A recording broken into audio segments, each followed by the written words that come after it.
حضرات، ہم لوگ حصول علم کے لیے الفیاض وفا سینٹر کو آئے ہیں اور الحمدللہ اس کی چار دیواری اور اساتذہ کرام کی محنت و مشقت سے اپنے مشن اور مقصد میں کامیاب ہو رہے ہیں۔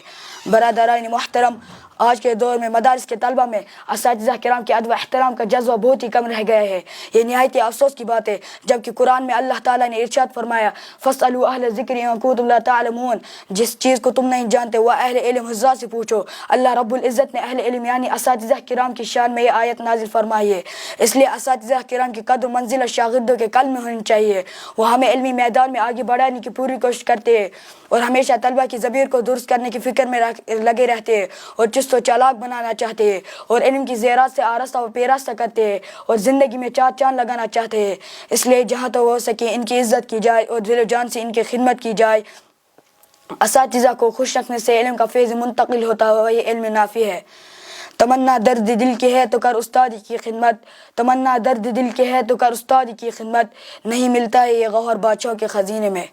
عزیز دوستو، بلب میں تبھی روشنی آ سکتی ہے جبکہ اس کا کنیکشن پاور ہاؤس سے ہو، اور اسی طرح علم بھی ایک روشنی ہے اور استاد روشنی کا محور اور مرکز ہے اور ادب و احترام ان کا کنیکشن ہے۔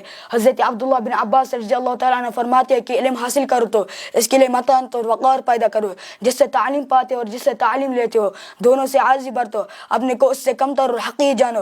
دولت کی گھمنڈ کی طرح علم کا گھمنڈ بھی ہوتا ہے، اور جس طالب علم میں گھمنڈ کی آگ لگ گئی اور وہ اپنے آپ کو استاد سے بڑا جانے لگا تو وہ آگ اس کے علم کو جلا ڈالے گی۔ اس لیے اے طالبو، ہمیشہ احتیاط برتو، اپنے آپ کو استاد سے برتر اور اعلیٰ نہ سمجھو۔ علم یقین و ظہور کا نام ہے اور یہ در حقیقت ان کا ادب اور ان کی عزت کرنے سے آتا ہے۔ نالائق شاگردوں کو تو علم مل جاتا ہے لیکن استاد کا ادب و احترام نہ کرنے کی وجہ سے اس کی روشنی سے وہ محروم رہتا ہے۔ تکبر نے کیا ابلیس کو مردود جنت سے، تکبر نے کیا ابلیس کو مردود جنت سے، الہی تو بچا ہم کو تکبر کی نحوست سے۔ برادرین مشفق، آج کے دور میں جس درسگاہ میں نرمی ہوتی ہے وہاں طلبہ بڑے بے باک ہو جاتے ہیں۔ ادب و احترام کیا چیز ہے، علم اور صاحب علم کا کیا مقام منصب ہے، ان کے دل سے چلا جاتا ہے، باشعور ہوتے ہوئے لاشعور بن جاتے ہیں۔ اگر آپ بھی علم کا سمندر اور قوم کا داعی اور سپاہی بننا چاہتے ہیں تو اپنے اسلاف کے حالات کو دیکھیں۔ فقیہ زماں امام المسلمین حضرت امام ابو حنیفہ رحمۃ اللہ علیہ کا ایک مسئلہ درپیش آیا کہ کتا کب جوان ہوتا ہے۔ بہت سے اہل علم سے پوچھا لیکن کوئی جواب نہ ملا۔ گھر کے مہتر نے بتا دیا، اس دن سے آپ اس جاڑو کش کا بھی احترام کرتے تھے کہ آپ کی شان میں کچھ کمی ہو گئی، بلکہ آپ کی شان اور بھی نرالی ہو گئی۔ اسی طرح مفکر اسلام حضرت مولانا ابو الحسن علی ندوی رحمۃ اللہ علیہ کا ایک واقعہ ہے کہ ایک دن ان کے استاد نے بغیر کسی قصور کے سخت پٹائی کی۔ حضرت نے بشاشت کے ساتھ برداشت کیا اور اپنے استاد کی طرف دیکھا بھی نہیں۔ تو پھر زندگی میں اللہ تعالی نے تصنیف و تالیف اور دین کا جو کام ان سے لیا وہ ظاہر و باہر ہے، اور حضرت فرمایا کرتے تھے کہ یہ استاد کی مار کی برکت ہے۔